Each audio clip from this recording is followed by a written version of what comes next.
जोंनि सानजा तामुलपुर जिल्ला दुलाराय बाथौ गौथुमनि बेन्दोआव थानाय मौरिपारा बियाबनि गोथार बाथौ थानसालि खुंनाय जोंनि जिल्ला गौथुमनि 14थि बोसोरसालि जुथुम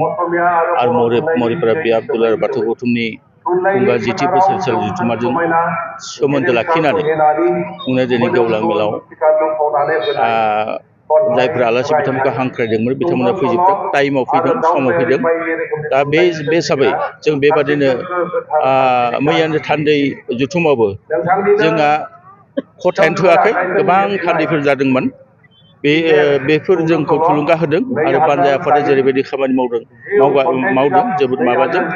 बिथांमोना गिदोंमोन बानजाय आफादा जे जोंहा धार सारनांगोन नामा आं बुंदों जे बाथौ धोरोमनि मिटिं खुंनो थाखाय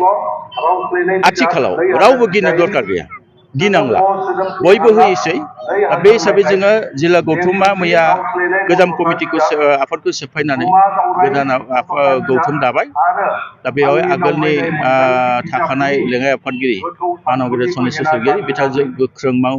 दैदेनगिरि बिथांखौ जों होबाय नेहाथारिखौ आगोलनिखौनो होफिनबाय बे हिसाबै जोङो मैया आबुङै दानो हादों जोंनि माइनाव आफाद लाइमोन आफाद दौरि आफाद गाहाय आफाद गासैखौबो बे बेलायाव जोङो मोनसे थांखिखौ लानो लादों जे जिहेतु धोरोमखौ बुहुमनां खालामनोब्ला जोंनो रांखान्थिया जोबोद गोनांथार रांखान्थि नङाब्ला जोङो जेबो खामानि मावनो हाया बेनिखायनो जोङो जोंनि जिल्लानि बेन्दोआव थानाय साख्रि मावनायानो जा सोरबा आबादारि मावनायानो जा सोरबा माबा साधारन मानसियानो जा जायफ्रा धोरोमनि मुङाव बावसोमनो हायो जायफ्रा धोरोमनि नामाव बेसाद मुवा थाखा फैसानो बावसोमनो हायो बिथांमोनखौ जों खावलायगोन जे जोंहा जिल्ला गौथुमा मोनसे स्टेट बेंकआव एकाउन्ट दंखायो बे एकाउन्टखौ जों अपेन खालामना होखादों बेयाव जाय जेरै हायो सोर दैथायहरनो जों खावलायदों बे हिसाबै हयथ' जोंनि रायजो राजाफ्रा सिन्था खालामदों नंमारगौ जे जोङो जुदि धोरोमखौ गोगोम खालामनोबा मालाय धोरोमफोरजों जुदि जों माबा खालामोब्ला बारेर खालामनोबा जोङो दानखौ होथारनांगौ दाना आत्मत्याग गावखौ बावसोमनाय बे दान होब्लासो माबा जायो फोन मोनो होनदों इसोरनि मुङाव बेखौ जों मावथारनांगोन मावनाया गोनां जों खावलायबोबाय थादों मानो होनब्ला बर' हारिखौ एसेबा बे 32 बोसोराव गासैबो माबाजोबनो हाया दा लासै लासै फैगासिनो दङ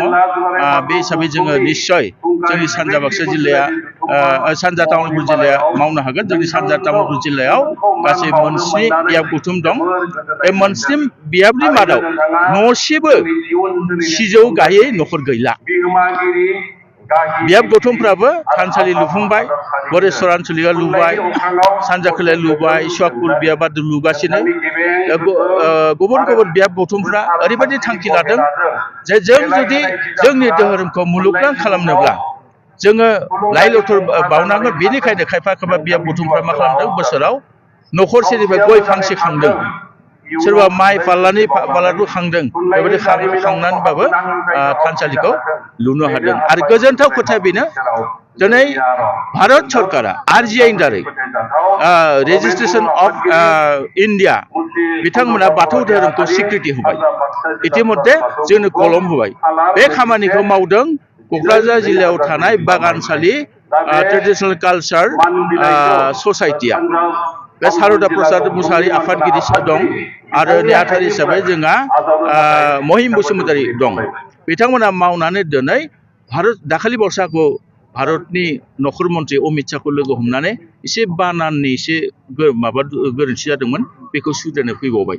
आरो बिथांमोना खोथा होदों जे जोङो बाथौ धोरोम नोंथांमोननि धोरोमखौ ओरैबायदि नोजोरजों होदों जे बियो नेचारेलि माने मिथिंगानि गेजेरजों नोंथांमोना इसोरखौ नागिरदों आरो मिथिंगा नङाबाथ' जों रावबो थांना थानो हाया गथिखे बे मिथिंगायाव दंफां लाइफां जिब जुनार हाजो हाला जेसेबां दं बे इसोरनिनो दान जायनि थाखाय दिनै राजस्थानाव मरुभूमि दं बालाहामा बेवहाय मानसिया मानो थानो हायाखै थानायनि मेन जाहोना जाबाय बेयाव मिथिंगानि दंफां लाइफां गैया आरो बेखौ जोङो जोंनि जिथु कालचार जोंनि हारिमु आरो बे मोनसे खोथाया रोखा गुबुन धोरोमाव थांनाय जोंनि बर'फ्रा जौगाहैदों किन्तु हारिमु बेलायाव खायफा आयदाफ्राव बिथांमोना दुखिया गोरिब खिन्थु बेबादि होननानै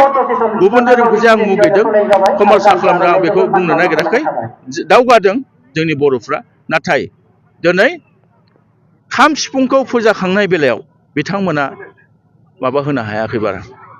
दा खिन्थु बिथांमोना बाहायबाय मिसनारिफ्राबो बाहायदों हयथ' बिथांमोना उपलब्धि खालामदों जे खाम सिफुङा दिनै बाथौ धोरोमा गोमसारनाय लोगो लोगोनो दिनै खाम सिफुंखौ दामनो रोंनाय रोङिया उननि खोथा दिनै गंफ्रोमबो थानसालियाव नुनो मोनबाय बे जोंनि थाखाय जोबोद गोजोनथाव खौरां नङामोनब्ला जेराव खेराइ थागौमोन बेयावसो खाम सिफुंखौ नुगौमोन दिनै नाथाय खेराइ हान्जा दाफा थानसालियाव गामियाव जों खाम सिफुं सेरजाखौ नुनो मोनसै बे जोंनि थाखाय जोबोद गोग्गाथाव बेनिखायनो जों बेबायदि दुलाराय बर' फरायसा आफाद साहित्य सभा बर'फोरनि जेसेबां संगठन दं बिथांमोनाबो दिनै जोंखौ लोगो लाफाना खामानि मावलांगासिनो जों बिथांमोनखौ साबायखर थाबाय दा बे हिसाबै गाननाय जोमनाय बेलायावबो दिनै जोङो मोनसे इउनिफर्म लाबोनो हाजोबाखैब्लाबो एसे नाजाबाय थानाय जादों ओंखायनो बेजों लोगोसे धोरोमजों जिहेथु शिक्षाबो सोमोन्दो दं जों इसोरखौल' सिबिबाय थाब्ला जानाय नङा जोंनि फिसा फिसौनि सोलोंथाइनि सायावबो साननांगोन बेनिखायनो जोंनि जिल्ला गौथुमा बोसोरफ्रोमबो सोलोंथाइनि मोनसे सेमिनार लानो थाखाय जोङो थांखि लागोन मानो होनब्ला सोलोंथाइ जुदि गैयाब्ला धोरोमखौ जों गेवलां खालामनो हानायाव जोंनि हारिया जौगानाय नङा आरो बेजों लोगोसे जोङो गोदान बिबान मोननाय बिथांमोनखौ समायखिरा लानो थाखाय बिबान गथायनो थाखाय जोङो तारिखखौ थि खालामाखै जों बगामातिनि जिथु जोंहा आसाम आयेन आफादनि मासिगिरि बिस्वजित दैमारि बिथाङा बानायनाय थानसालियाव जोङो बावैनो लागोन बेयाव माखासे जों थांखि लागोन दा बे बेलायाव नोंथांमोननि रादाब बुथुमगिरिनिफ्राय हमनानै गासैबो रायजो राजाफोरनि जों अननाय मददखौ हास्थायदों